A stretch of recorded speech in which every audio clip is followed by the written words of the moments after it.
SSC CGL mains का एक और क्वेश्चन आपके लिए मैं लेकर आ गया हूँ। बताओ इसके अंदर कौन सा ऑर्डर सही है सेंटेंसेस का। सेंटेंस के पार्ट्स जम्बल्ड ऑर्डर में है, बताओ कौन सा सही है। वीडियो पॉज करके सोचो। देखो कैसे पता चलेगा, देखते हैं। It requires constant sustenance. Constant sustenance की ज़रूरत है। सस्टेनेंस बोले तो खाना पीना, जीवन यापन के लिए जो चाहिए होता है, फूड, एनर्जी, जो सपोर्ट चाहिए, उसकी ज़रूरत पड़ती है। क्या करने के लिए? In order for life to be liveable, ताकि ज़िंदगी को जीने लायक बनाया जा सके, ताकि जिया जा सके। देखो कैसे पता चलेगा। ए से सेंटेंस की शुरुआत हो सकती है। ऑप्शन में देखो, टू के अंदर ए से शुरुआत हो रही है, ए के बाद बी आएगा। In order for life to be liveable, फिर सी आएगा। दैट इनेबल इट, यहाँ पे गलत हो गया। दैट इनेबल इट तो कनेक्ट हो ही नहीं पा रहा। ये देखो, दैट एक रिलेटिव प्रोनाउन है जिसके बाद एक वर्ब यूज किया गया है जो कि प्लूरल वर्ब है। इनेबल्स होता ये अगर किसी सिंगुलर एंटीसीडेंट के लिए होता, लेकिन ये इनेबल है यानी प्लूरल है।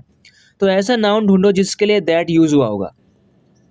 सो देखो, ये रहा, हमें यहाँ पे दिख रहा है favourable circumstances that enable it to grow and develop. ये जो दैट है, ये होना हो इसी सर्कमस्टेंसेस के लिए है। Favourable circumstances that enable it to grow and develop, यानी कि हमें पता चल गया जो दैट है रिलेटिव क्लॉज है, जो कि अपने एंटीसीडेंट के बाद ही आएगा, यानी डी के बाद ही सी आएगा। अब ये देख लो, इसमें से कोई ऑप्शन ऐसा है जहाँ पे डी के बाद आपको सी दिखाई दे रहा है, डी के बाद सी यहाँ पे हमें दिखाई दे रहा है। लगा के देखो, डी के बाद सी, फिर उसके बाद भी आएगा। अच्छा, डी के बाद इसमें सी है, लेकिन इसमें डी से शुरुआत करनी पड़ रही है सेंटेंस की। डी की शुरुआत तो एंड से हो रही है, एंड से सेंटेंस शुरू थोड़ी हो सकता है, ये गलत हो गया। कोई और ऑप्शन है जिसमें डी सी दिख रहा है? ये रहा, यहाँ पे भी हमें डी सी दिख रहा है। ये देखो, बी से शुरुआत करना है।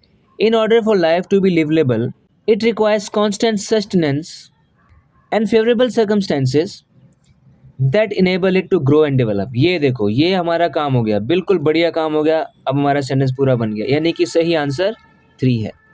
तो एक्सप्लेन करते वक्त इतना टाइम लगता है, एग्जाम के अंदर आपको इतना टाइम नहीं लगने वाला है, क्योंकि आपको थोड़ी एक्सप्लेन करना है किसी को, आपको सीधा करना है।